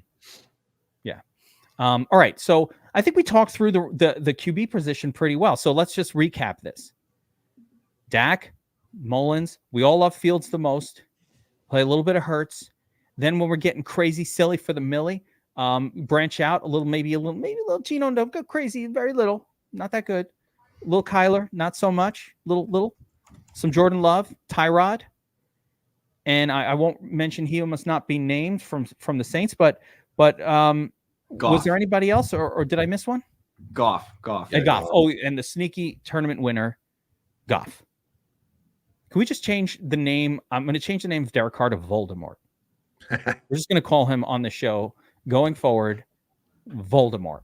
15 TDs, 4 picks, last 8 games. Derek Carr has looked. No, he's looked better. Listen, it's fair. So we always get this question, in 20 max, who should we label as our quarterbacks, right? We need to pick 2 or 3. Pick one. Or if you pick one, whichever. If I had to pick 2, Fields would obviously be 1. He's going to be slightly higher owned. And I would stick in the same conference and go with Jared Goff as the second one. Okay. I like it. Agreed. Bobby, why you're on the exact same bandwagon? I think Tyrod make an argument for, but I think he's going to be chalkier than we see right now. I love the Fields Goff combo. Yeah. He would be the 3rd. So he gets you a little bit less in salary, allows you to maybe get a couple plays that you otherwise couldn't with Fields and Not Dak. Goff. Not Dak's Dak. going to be high owned. He's going to be upwards of Chalk. 20%. In 20 max, he'll be 25% owned. But yeah, he's a stud. I mean, he's top 2 play on the slate at quarterback. Yeah. It's hard not to see, not to have some fun with Dak to CeeDee Lamb, but you could probably get a lot of Dak's upside with CeeDee Lamb and no Dak, I guess. I've got running back sorted by ownership, and the top guy. Listen, this is going to change. It's I have to say this all the time. We do this show on Friday evening, and I believe there will be major differences and changes to this ownership by Sunday. So right now you have I guess a prediction that Jordan Mason will start and be the guy for the 49ers, and at 4K on the 49ers team with a competent quarterback at the helm, and they do have a competent guy back there. I think the 49ers actually still could, play well in this game, even though they got the backups in. He is projecting as the highest owned running back. Is it crazy? I mean, tell me how do you feel about this? How do you guys feel about Jordan Mason being this high owned guy? Is this something? And I'll throw in the name Ronnie Rivers as well on the other side of that game. It's like, okay, we did see a game when Kyron was out and Ronnie Rivers got all the touches. And are these guys where we should be kind of looking this week? I think on these slates, people's tendency is to overvalue the backup value. I think Jordan Mason at 30+% ownership is crazy to me. Number one, I don't think we're guaranteed that he's going to see the full complement of snaps at running back. I think that is an educated guess at this point. Yeah. But even if he does, there are paths to fail for Jordan Mason. And there are some really good spots for some of these other guys that aren't crazy expensive. So to me, especially at running back, like these are spots where the field will overvalue perceived value. So I like being underweight on guys like Mason and even Rivers. Yeah, I may even 100% just check the box, X amount of my player pool, because I just don't see a guy like Jordan Mason who really hasn't had many snap shares at all this year. We saw it with multiple other running backs, similar situations over the course of the year, and they just falter. This is going to be another one. It's going to falter. You think so? Mm-hmm. You guys could really work. good. I mean, he's 4,600. I just feel like the tendency is to overvalue perceived value. A guy that I would, okay, this is probably going to be way off the radar, but $200 more, I'd rather have Tyler Algier. Whoa! I'd rather have him. Wow. I made lineups with Tyler Algier already. He got it done last week. Bijan Robinson didn't get it done. I just think these guys that are 4,600 that haven't really played much, right? But are now they're getting thrusted into the role where they're going to see a lot more volume. They can't handle the volume. So Jaquan Brisker got a snowflake in his eye, I think, and allowed Algier to scamper on a 70-yard screen pass. I don't know. I'm listening though, man. There's guys there's just better plays. I just think there's so much better plays. Fuck, who knows? Maybe Gainwell's the dude and he gets in the end zone 2 times because they're down on the goal line, right? It might happen. I don't know. Yeah. And it's just weird. Like week 18 is the weirdest week. I cannot endorse Tyler Algier at all. Hey. Absolutely not. Hell no. Fuck with your shit. Hell no. But I think to Burns' point, like comparing him and Jordan Mason, I think both guys have similar outcomes. No. I really do. If Jordan Mason is named the starter, we'll know by tomorrow. The coach will come out and say, yeah, we're giving Jordan Mason the carries. And then we'll know. And then we'll know that we're getting a cheap guy on a team that is, facing backups on the other side of themselves. I think Jordan Mason is fine. I think he's actually a good play. I don't have any trouble. Solid. Yeah. I don't have any problem at 4,600. That is a good play. Forget the DVP. Rams are resting their guys. The teams are going to lean heavy on the run and just try to get through the game. Running backs can do a lot of damage. Neither defense is like all that fired up. They don't care. So to me, I don't have a situation. Listen, I don't like chalk period in 14 game slates. So anytime it's existing, there is reason to raise your eyebrow, have concern, and say, is this something I want to do? I still need to see a few blurbs on this before I feel comfortable one way or the other. But I don't want to shit on Jordan Mason. I don't even want this to be about that because as of right now, he's projecting at 16. Like the projection we have on Jordan Mason is as good as the projection for 7K guys. So, and so it's not that different to me. And this is a team in San Francisco that makes the running back better. Yes. I don't care Very what true. the name is. Like, it does not matter. You just throw in Jim Smith in there and he's fucking good because they have a blocking scheme that is very, very good for running backs. They just have a scheme that lends itself to that. And what is Sam Darnold doing? Sam will check down to the right. No, Samwise will check down to the running back as well. I think Jordan Mason's fine. I just think, hey, it's a little high, but it's noteworthy.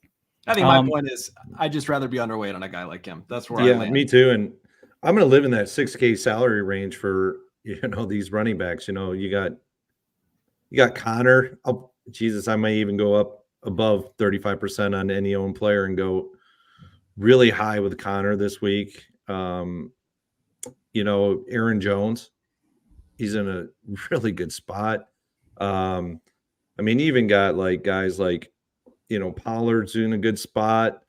Even Ken Walker's in a good spot. We can't just breeze over this. So Tony Pollard, we're not giving up on that yet. It's week 18. It's the Commanders. They suck from a whole defensive perspective. I don't know. I just love this 6K salary range. If you look at the 6K salary range, this is where I'm going to have all my ownership in my running backs.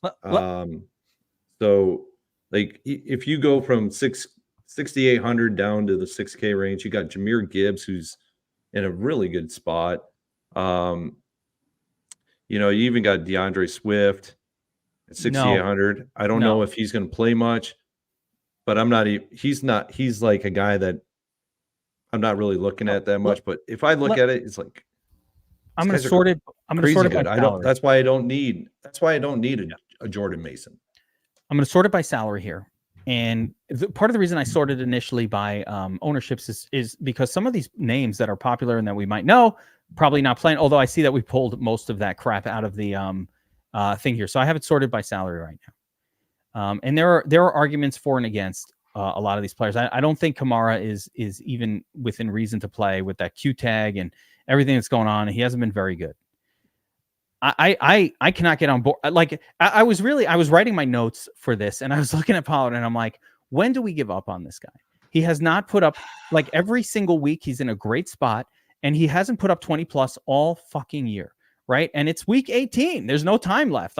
Is he going to go on a crazy run in the playoffs? Maybe. He did it. Well, and he did it against Washington. That's the problem. But only 22. Like, that's not enough. I think he needs to put up more than that. That's his ceiling. That is 28 he has to score in order to make sense at this price. The 22 didn't get it done. To me, if you've been playing Pollard all season, play him one more time. You got nothing to lose. You can't get beat by him in week 18. If you haven't, there's no reason to get crazy and play him. This is like the controversy in the chat is going strong for this Pollard call. I agree with you, Burns, and you, BobbyWow, that there's a lot of goodness here in the 6K range. But the names that pop, like Jahmyr Gibbs was a classic GPP play, right? Can pop for 28. But let's keep in mind that even if he pops for 28, it's not breaking the slate open either. Like, that's about the peak score for someone like Jahmyr Gibbs. He's only going to see 16 touches. He does not get 25 touches ever in a healthy game for Montgomery. Montgomery will probably see 12. So I think Jahmyr Gibbs, GPP only for me. The other name that popped off the thing, and I think we both agree, Aaron Jones and James, Connor for real. One guy that we've glossed over too, ETN was a core play for me last week. I have no issue going right back to him. We talked about Trevor Lawrence's woes. Dougie's a smart coach, and the Jaguars, they find ways to win, and they do that by incorporating ETN even more into the offense. We saw it last week. I think he gets a massive workload again. So I think he's an intriguing pay up. That was such a good call. Both of you guys were screaming Travis Etienne last week. Burns, if you watch the pregame show that we do at DFS Army for the subscribers, Burns is just like every answer was Travis Etienne. I'm like, what wide receiver? Like, it's like Travis Etienne. I'm like, what the fuck? Is there anybody else on the slate? He's like Etienne. Etienne. Yeah, It was like an alarm clock just ringing. Etienne. And I was making lineups. I'm like, I gotta click on Etienne. I started clicking on it. I gave you the Pavlov dog, right? Yeah, it was Pavlov's just dog. all I heard was Etienne. Like, oh, what do you like on defense this week? Etienne. What is he listening? I don't know, but it was all Etienne last week. No, I'm right on board with Bobby again this week. I love Etienne again. He's my only pay up. Him and maybe a little bit of Rashad White. A little bit. I'm not talking about much. Maybe 10%. I'm not going to Breece Hall here. He's too expensive. I like Breece Hall when he's 6K to 6,400. I don't like him when he's 7,200. I will make an argument for and against Breece Hall all in one sentence, as I've already done this again for my sheet. The 4 is this dude has gotten something like 16 targets per game when Trevor Siemian is at the helm over the last 2 weeks. So the targets are crazy high. The against is, did you know that the Patriots are number 1 DVOA against the RB in 2023? Yep. So like balance that one out, BobbyWow. On the one hand, 16 targets to a running back. What? Is that 2 running backs? No, it's just one guy. And yet they're up against the number 1 rush defense on the season. What do you do with that? No, thank you. He's out. There it is. So it's defense and horribly low 30-point game projection above 16 targets to the running back because Trevor Siemian literally throws to Breece Hall most of his throws. Like he's getting 50% of the target. Crazy. It's crazy. You never see anything like it. But you know what? Bill Belichick pays attention. He probably is aware that they throw to the running back a lot and will probably make an adjustment to slow the success of that down a little bit. So is it Bill's last game in New England? Yes, I think so. So he's got to beat the Jets. He's going to beat the Jets, right? That's at the Sharp app, the Mega Sharps. We have it's the Sharp report, and one of the categories is the Mega Sharps, not Sharps, like the smart. Basically, when a lot of the sharpest bettors are all on one side, and they're all on the Patriots. Like the sharpest bettors are on the Patriots there. Yep. So, do with that information what you will, but the Mega Sharps, by the way, information only available on the Sharp app. That does not exist anywhere else in the world. You literally have to have somebody from the sports book phoning you to let you know who our sharpest players are on in order to have that information. I'm not going to say that's what happens, but that's what happens. So, yeah. I love one of the guys in chat said Mixon versus the Browns. If the Browns are sitting starters, absolutely. I don't think that Mixon is a lock button to get heavy work. I would not do that. I'm not talking about having a heavy ownership in him. I'm talking about make sure he's in your pool.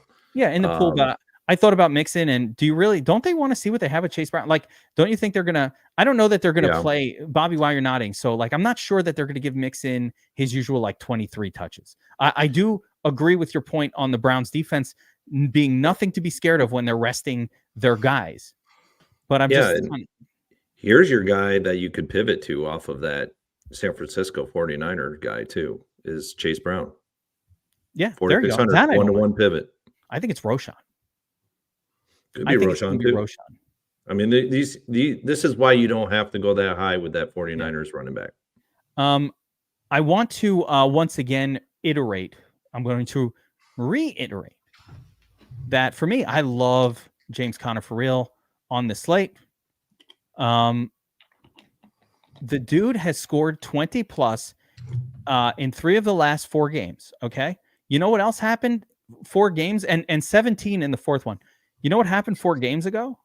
Effectively, he's been doing that ever since Kyler Murray came back. He has been tearing it up with Kyler Murray. He was shit early in the season. And now he's been good with Kyler Murray. So last game of the season. Why not, right? Like, this guy's been outscoring everybody. And I missed the boat. I'm going to admit it. I missed the boat on James Conner. I did not have a lot of exposure to him over the last 4 weeks, and I regret it. I have regrets. And so I'm getting on board. Yep. Me too. I'm in the same boat. I missed the boat. I'm jumping in. That's on us. Like, mea culpa. I was on him multiple times over that time. Yeah, there was one time where the guys in the chat were too. I couldn't pull the trigger, and I paid the price. There was one. I think I was in the top 100 in the Millie Maker, and he was in my. I don't know how it happened, but when I made Millie Maker lineups versus my 150 that I put out, he was in 40% of my lineups. I don't know how it happened, but it happened, and it was the week that he went off for like 30 points. And it was just he's been good. You can't deny. I mean, he's the most consistent running back over the last multiple weeks with Kyler Murray. Yeah. All right. So let's talk about some of the other running backs. I think we all agree we like Aaron Jones a little bit as well. Aaron Jones got a ton of love Aaron Jones. He loves playing the Bears. Yeah. Bears are a good defense though against the run, but it doesn't matter that much. Aaron Jones catches the pass and whatever. The Packers are coming to win also, and I think there's no reason to rest Aaron Jones. If they lose, they're out of the playoffs, and he's probably not going to be on the team next year. Yeah, here's one of the names of one of the running backs that like people think might get a big run. Pierre Strong for the Browns. I would need to hear that he's starting. Or I need a definite blurb that he's going to play a ton before I jumped on board with that. But yeah, Pierre Strong, guys. I don't know. I just feel like there's going to be a couple running backs that put up 30 points, and you won't have to need these guys. I think one interesting play is to pair up Saquon Barkley with your Dak Prescott stacks. Okay, yeah, interesting dichotomy because that's kind of like Dak crushing. What's the connection between the two? Give me the correlation. I don't know. It's honestly at this point, it's a little bit of a gut feeling. Saquon, he plays well against the Eagles. He's got a bunch of incentives happening. And I think that's a paying up at Saquon and also paying up with CeeDee Lamb and Dak, I think is going to be very rare. So I just think there's some GPP upside there. And there are a couple incentives that Saquon is well within reach on. I think, he's been good against the Eagles. I think he puts up another decent score here. Okay. Yeah. Listen, I think Saquon had a pretty, he can get it done with Tyrod for sure. Rachaad White, I'm off this week. I don't like the highest price guy being Rachaad White. I just don't like that. So I'm off of it. He really hasn't put up 25 or the 30 you really need at 7,600. He's just not getting that kind of at 740. He needs 30 plus. He has not even sniffed that all year, or he's come close, but he's not hit it. And you need more like 35 to matter at 7,600. I don't think he's got that in him. So I'm out on that. Any other names here that are floating around? Zamir White. We haven't talked about Zammy White. Great matchup, getting targets, getting carries, getting all the work. I don't expect Josh Jacobs to play. I think he's already been ruled out. So what about Zamir? Love Zamir. Okay. I love the guaranteed volume. He's a guy that he runs like Isaiah Pacheco. He runs hard every play. I think he's worth a look just based on volume alone. Yeah, I'm with that. I'm trying to think of any other potential running backs that I would even have any kind of slight interest in. I might have some reasoning for you to lower your ownership at Mason. Give it to me. Let me get to him. They're stating that Elijah Mitchell is going to be available for Sunday's game. There you go. So if it is Mitchell in this game, Mason becomes irrelevant and it's Mitchell. Or Mitchell's active, but Mason gets the run because they want to keep Mitchell healthy for the playoffs. Potentially. But they have to listen. This is also. So I'm saying that is a fair argument, but also there's a counterpoint to it, which is, listen, these are 53-man rosters. This is in the preseason. You cannot sit all of your starters. There's not enough players on the team that are backups to fill the positions. You have to have these guys active, even if they're not getting in the game a whole lot. So not fully safe at all. Let's see here. The only other one that's getting any kind of I'm just looking for any players that are getting any kind of ownership. It's really nothing down here. Once you go past Zamir, you got to kind of, the 5K zone is pretty much toast. There's nothing here.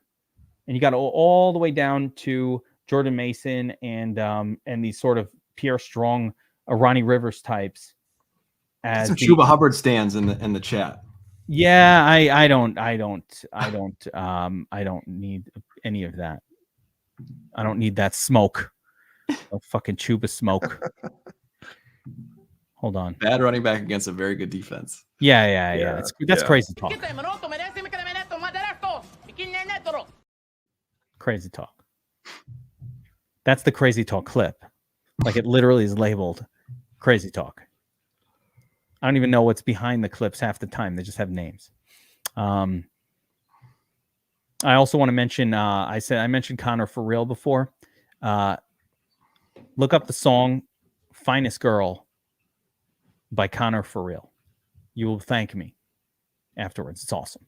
Okay. Finest Girl by Connor for real. Look it up. Okay. Write it down. We're moving on to wide receiver. Write it down. You're going to love that song. All right.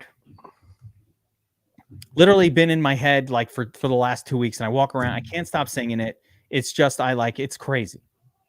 It's been stuck in my head for weeks. Finest Girl. Okay. I don't care. I get it. I get that Chuba is out there, and he's probably the cheapest viable starting running back on a real team that's going to get a lot of touches and carries and all that good stuff. He just fucking bores me, and that game bores me. And I hate the Panthers offense. It just makes me sick. I'm sick of it. It makes me sick. It's not going to win us a tournament. I feel it. It will not win us a tournament. No. BobbyWow convinced me to play Bryce Young a week ago, and I'm sick over that. Me too. Did he get hurt?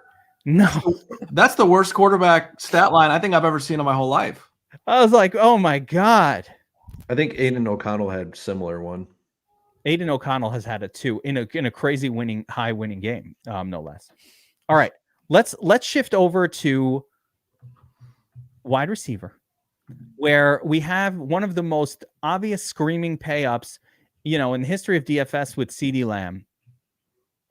But then lots of good, reasonable, high level choices, but plenty of unfriends you, right? We're going to be able to unfriend a lot of these wide receivers. I unfriend you. That's not that a lot.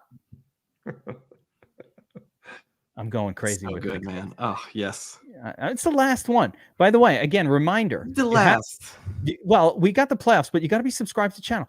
True. Playoffs, things change. Timing, format. I don't know. Friday, maybe it's Thursday. I don't know. Got to be subscribed. Know when these breakdowns come out. It's like a whole new season, man. The playoffs, the way that you do your notes and the way that it's like a brand, man. It's exciting. I love the playoffs. Again, I'll give a little prep for the playoffs, but the playoffs are a time when you can rely on teams to do what you expect them to do. They don't fuck around, and like the cream rises to the top, and it's a really fun format for DFS, and I think it actually harms the more contrarian people in the playoffs, where you are winning in the playoffs in the non-playoffs by being as contrarian as possible. I think in the playoffs things become a little bit more predictable, not completely, but more so. And I like that. Like, you don't have teams coming out and just like put up just not being up for the game. That's just not how it goes in the play. They play their best game in the playoffs. This is your week if you're a contrarian. Yes, this week, let's get crazy, right? Like I said, I'm betting underdogs only. I got a lot of that going on.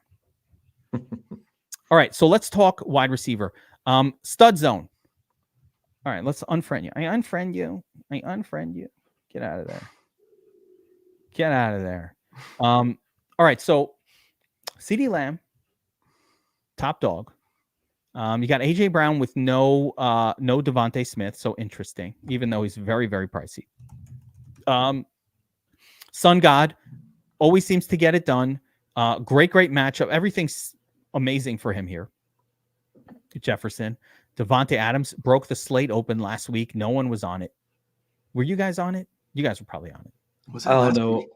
When I was doing when I was researching the top 20 lineups, he was in 70% of the top 20 lineups last week. Yeah, he broke In the the slate million. open. You needed a But Devontae last week. I was like, how? And then I looked at the metrics. And I'm like, God damn it, it was right there. And 10 times last week, he was on that goddamn Taco Bell commercial, just blaring at me, saying, "Play me, man. I'm right here." You know, It was like you see a commercial with another NFL player 10 times, make sure you play that guy just to play him for the shits and giggles of it. Yo quiero Devontae Adams. Yeah. No Remember that shit. commercial? Yo quiero Taco Bell. The little Um, French dog, the best. Yo quiero Devontae Adams. Mike Evans doesn't stand out to me. It's the same as he is every week. So of the stud zone, again, let's go studs, duds, the whole deal. And I'm going to go all the way down to DJ Moore, who we all actually, I'm going to leave DJ Moore out and just agree that we all fucking love DJ Moore this week. And we want to load the fuck up on DJ Moore. Let's make it clear. BobbyWow, Burns, and Geek, we all love DJ Moore. Okay. Yes. We all agree. Now, with that being said, for the rest of these guys, do you have any sort of order? Do you have any ones that you're loading up on? All good spots. Every single one of these wide receivers, I can make a strong case for outside of maybe DK Metcalf. All of them, I can make a case for. So, BobbyWow, give me your top three. I think, CeeDee Lamb, the clear top dog here. I love Amon-Ra. Like you said, he checks all the boxes this week. To me, he's got far more paths to his ceiling than A.J. Brown does in this game, despite Devonta Smith's injury. So give me Amon-Ra over A.J. Brown. I think Justin Jefferson is interesting. Anytime he's not the top price guy on a slate, I mean, he's almost $1,000 cheaper than CD. I don't care who's throwing the football. Nick Mullins absolutely stinks, but it doesn't matter. AOC propelled Devontae Adams to a tournament takedown score last week. Nick Mullins can easily do the same thing to Justin Jefferson. Yeah, it's like, how do you choose? I totally agree. If it's just ownership, I mean, Justin Jefferson is getting some ownership though, in fairness. But listen, we like Mullins. He's putting up 400 yards in passing. Like, I don't know. Burns, what do you say about this expensive group? I think Justin Jefferson's ownership is, I don't know if it's enough. Like 23% for Justin is no Hawkinson to suck up targets either.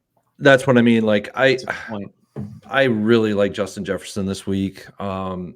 He will be in probably 35% of my lineups this week, if not more. I also love CeeDee Lamb this week. It's the Washington Commanders are the epitome of targeting wide receivers against this defense. Amon-Ra, this is a great spot for him. I love it. It's perfect. And then when we go down from there, it's just DJ Moore and then everybody else for us, I guess. Yeah. Basically, I mean, I'm making an argument for Jamar Chase. Hey, no T Higgins. Chase will be unowned relative to the rest of these guys, and Chase is likely to see 15 targets in this game. You think he plays the full complement of snaps, even though it's Absolutely. Meaningless? Yeah, why not? Then yeah, why not? So I mean, that could be wrong, but why? What do they care? Like, yeah, get out there and do your thing. You know what I mean? They want to win the game. Last game, the coach is going, we got to go up. So every one of these plays is really good, and it's a great reason to fucking pay down for cheap running backs and min salary tight ends when you have so many great elite pay up options at the wide receiver position. They're all good. And would it blow your mind if it was Devontae Adams again that outscored the rest of these guys? And you're like, where did that come from? Well, he got 21 targets last week. Like, oh, okay, now I get it. He got 21 targets last week. It's insane. It's freaking nuts, man. It's a lot of play. And no, I mean, I don't think any of us are concerned. Like, I think the thought is that Detroit is going to play their guys throughout the game. I think Detroit plays to win. Yes. Yeah. It's a coach thing, right? Because Dan Campbell thing, right? Because they really don't have anything to play for here. Like they should They could. I mean, again, slim chances. But if Philly loses and the Cowboys lose, they could creep up. But yeah, It's not limping into the playoffs for Dan Campbell. That is the biggest motivator. And I mean, the Cowboys and Philly losing, you're really asking for a lot. It's a lot. Yeah. All right. So second tier wide receiver crew. I don't love this group nearly as much as I like the first group. As a matter of fact, I think you can almost fully skip this crew and just go expensive and then very cheap. But I want to hear your guys' takes on this. So let's go from sort of whatever I can see on screen here. So I like to do like the next 10. So we got DJ Moore. We all love. I'm leaving him out of it. Everybody's fucking core play DJ Moore. I'm not going to say no more, right? We don't need to say it again. We love DJ Moore. We all love him. We love him with Fields. My one question for both of you is, are you playing DJ Moore without Fields, or should we just contain the damage to the Fields lineups? You can play him without Fields. With and without? Yeah. Okay. One guy we didn't mention was Mike Evans. I don't think did we talk about him? Did I miss that? No, he's on the list. Tough matchup, but two guys have had big games against Carolina. One's Tyreek Hill, one's Evans. Evans is 2 touchdowns away from setting the franchise record again for Tampa Bay. Yeah. And I see in the chat a lot of mentions of Kirk. And listen, anytime you can get a 3K guy in that situation and he's playing, I mean, he's going to be crazy chalk, but probably good chalk. Yes. So yes, we're all going to like Kirk to a certain extent. I'm not going all in on it though. It's not a lock it in situation for me. I'll have lots of it. We also didn't really talk about DK Metcalf just because DK Metcalf, the same fucking guy has been all year. Is there a chance that he has a game that produces a worthy score on a 72 in this incredible matchup? Yes. Of course there is. That's all you need to know. But he's only scored 22 plus points once in the last 2 seasons. And, the ratio is like about, it's about a 2.5% occurrence that it happens. Like it only happens 2 or 3% of the time. By contrast, every other player in the NFL is salaried to a point where they're supposed to hit that max 25% of the time. When you have a guy who's only hitting that ceiling number, the 4X, 2 to 4% of the time, that's not a good DFS play. But when he does it, he's scoring 90. He does put up a lot when he gets it done. So, do with that what you will. I haven't played him in years in DFS. Like it's been like a 2-year run of, I always think he's too expensive. And I just rarely play him. I got burned the one time, but okay. Can you imagine if you had good QB?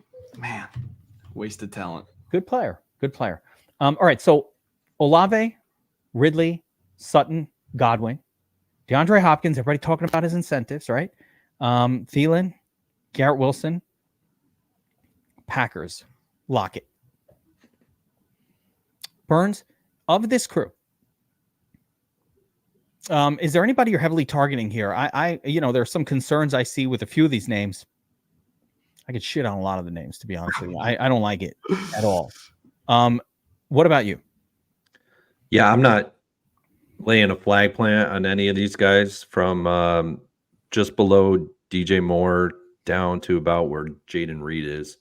I'm not flag planting any of these guys. If they, I'm not going to go out of my way to roster them. If, one guy that could potentially be okay, maybe Godwin, Ridley, like we talked about, but I'm not going out of my way to roster them for sure.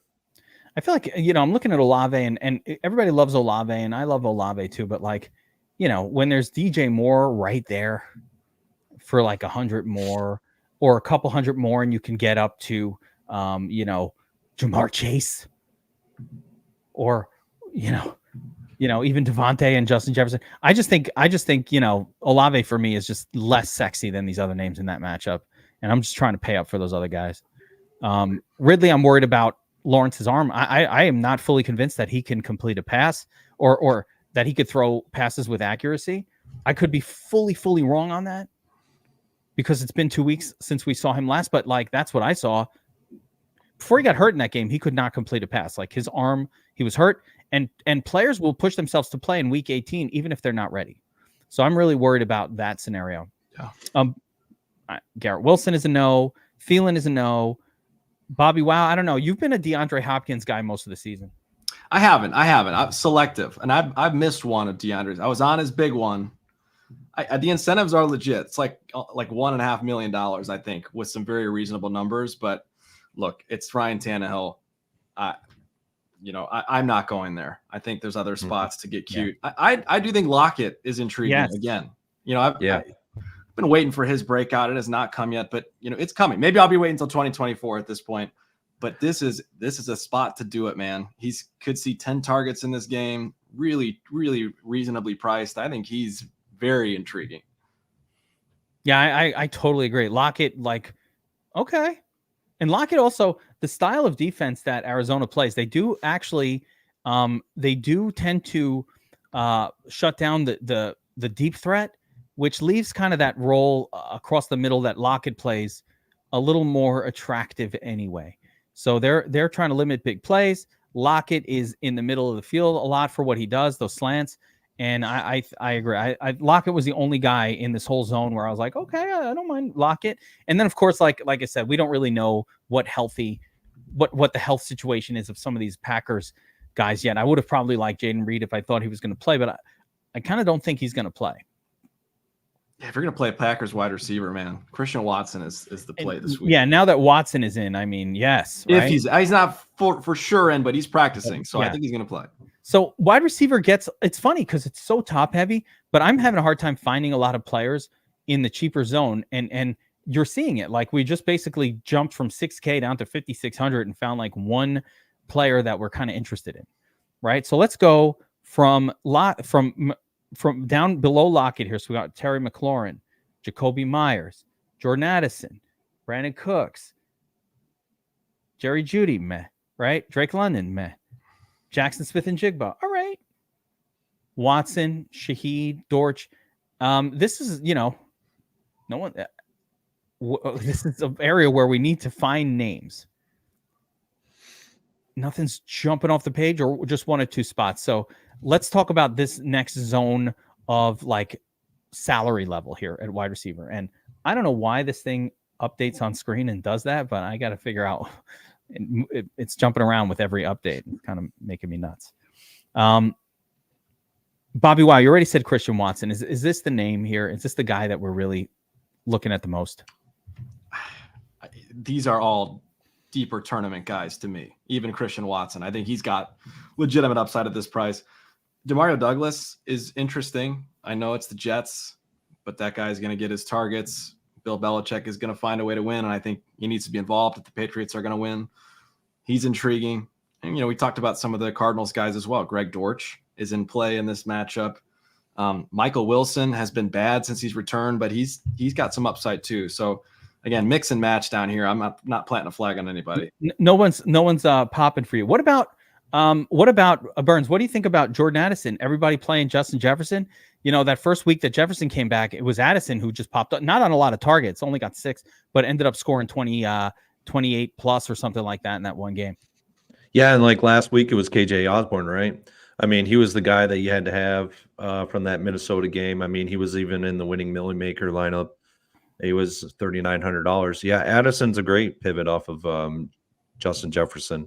I like it a lot. So, yeah, you're getting a lot of pivot plays like Shaheed down here, or maybe Brandon Cooks off of that lamb chalk. Don't forget the Giants guys. That's where I was going to go. Darius. I think the guys who you can possibly plant a flag on are the Giants guys. You know what the Eagles have been really bad at this year is like stopping wide receivers. Yeah, Darius Slayton takes the top off of a defense very quickly because he's so super fast.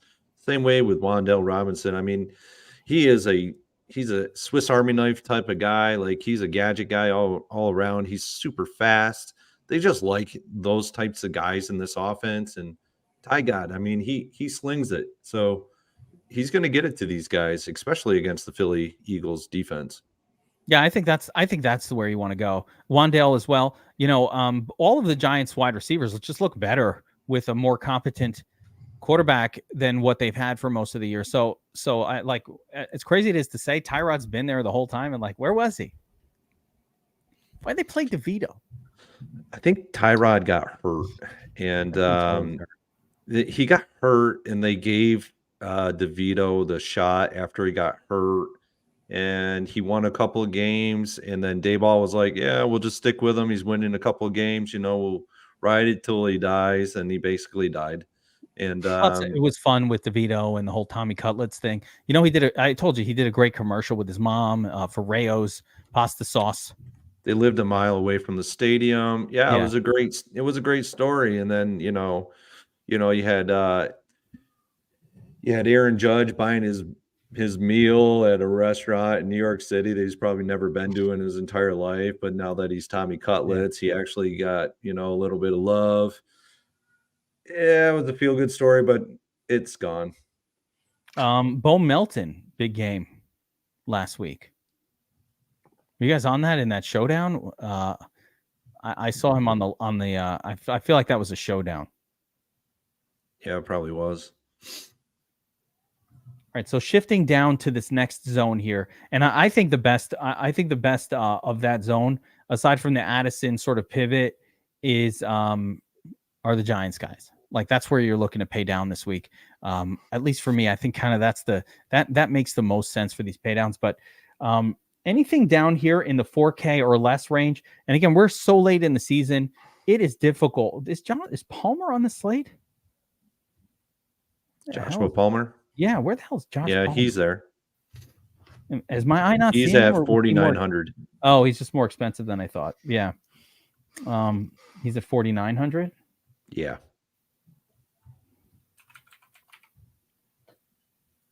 Oh, okay. He's still showing. We're still showing him. That's what's going on. We're still showing him excluded. I think Palmer might actually play, and he actually might be mildly interesting as well because he actually had some decent games with Easton Stick at QB. But down here in the sub 3K range, BobbyWow, anybody popping for you? That are you going to Julio Jones with Devontae Smith out? Is that reasonable? You definitely could. He's puntable. I think the two guys for me that I'll be, more overweight on than most in this Turdley zone. One is Tyler Scott. If you want to get sneaky with Justin Fields, Darnell Mooney's out. Tyler Scott's been getting some targets. He's been getting some deep shots, dropped a touchdown last week again. I just think he's a guy that could put up a tournament winning score at 3,200 or 3,400, whatever he's priced at.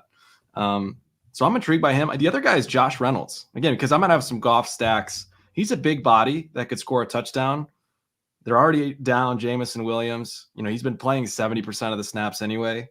I just think he's another intriguing guy. Again, I'm going to have a lot of Fields and Goff, so that's kind of why I'm targeting those two guys specifically. But I think the chances are there. Ronnie Bell? You could. I am weary of these like secondary guys, these third backups. String. Yeah. I'd rather pay for a Tyler Scott or a Josh Reynolds, who I know, is going to be on the field, could catch touchdowns, going to be involved. But yeah, they're all in play. That's the crazy thing about week 18. All these guys are in play. Burns, I've got a name for you. Okay. I want to crack open the slate so I can show you his game log from last week, as no one will be aware of this. And I also want to make sure that I'm not incorrect in what I think here. But how about Alex Erickson of the Chargers coming off of 8 targets last week from Easton Stick? That was crazy, right? Where did that come Everybody from? thought it was going to be Gerald Everett. Everett got his 8 targets also. He just didn't do anything with it. He's done this a couple times, Erickson. This isn't the first time, I feel like. There was a showdown where he popped off a little bit with targets. He got 7 targets and 1 reception in week 14. Oh my God. So the targets were there. But no, he's been terrible except for last week because they don't have anybody. Yeah. Everybody got hurt, and I think they're almost throwing in the towel on Quentin Johnston, or at least they're kind of like, oops. He is who we thought he was. So, I don't know. Alex Erickson, 7 targets. If you want to talk about an obscure name that no one was going to bring up, that's the one I found that I was like, oh, there are some targets. Justin Ross is that guy for me. Is that on the Chiefs? Yeah. Oh my goodness. With Blaine Gabbert? With Blaine. Yeah. Yeah. Pretty crazy. All right, let's talk tight end.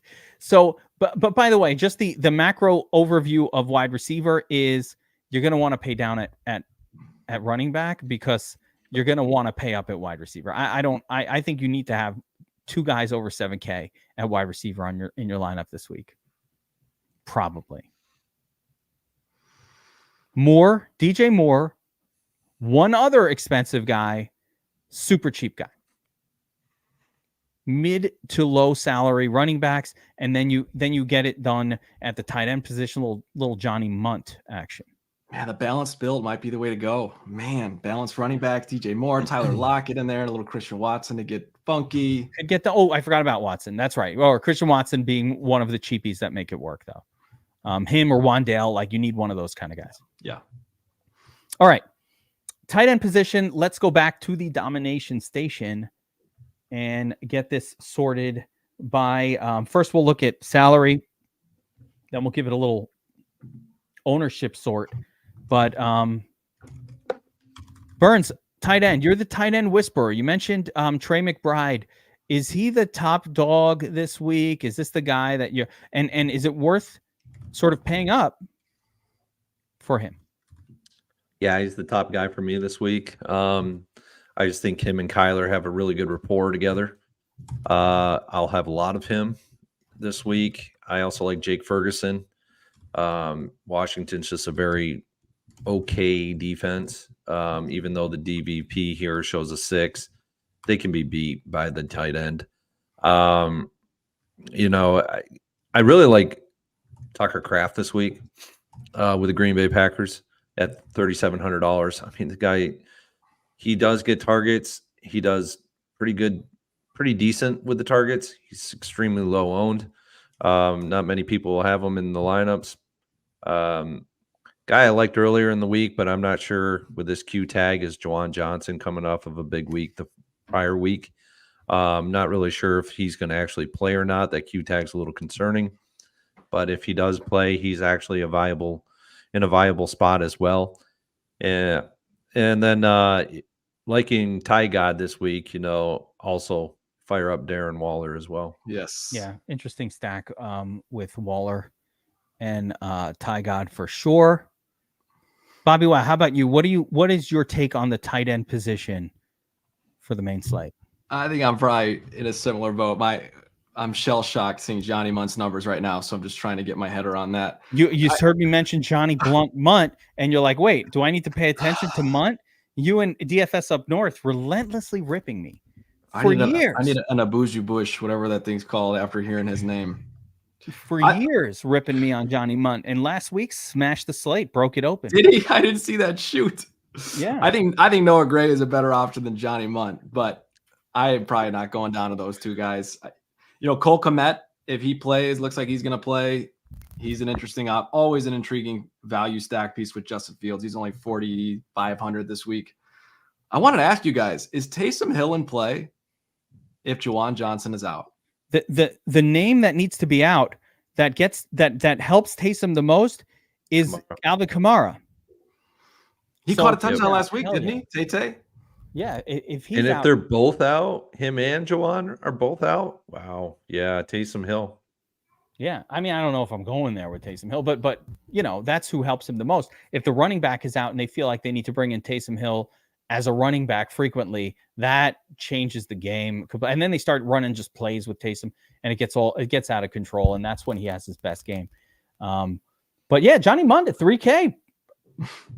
Yeah, run it. Hit that blunt. I think I like paying down, of course, at tight end. So Tanner Hudson, that's fine. Johnny Munt is fine. I don't really have too much below that here, but I think moving up the list, Gerald Everett continues to get 9 targets every single week. That has been consistent going on like 9 weeks in a row, and done much with it. I don't care. I think if you're going to target my tight end 8-9 times, as long as they're under 4K, fuck yeah, I'm in. So I'm in on that. I like Cole Kmet. Good call there, BobbyWow. The Q tag, you're not worried about at all? I mean, I am a little worried. We just need to watch and make sure he plays. If he's in, he's gonna want to beat the Packers. If we want to get all our exposure to Fields, it's Kmet and DJ Moore as the primaries. A little Tyler Scott GPP upside, but that's the crazy silly for the milli upside. These two are the sort of put them in my high dollar lineup and let's roll. together. Let's do it as a group.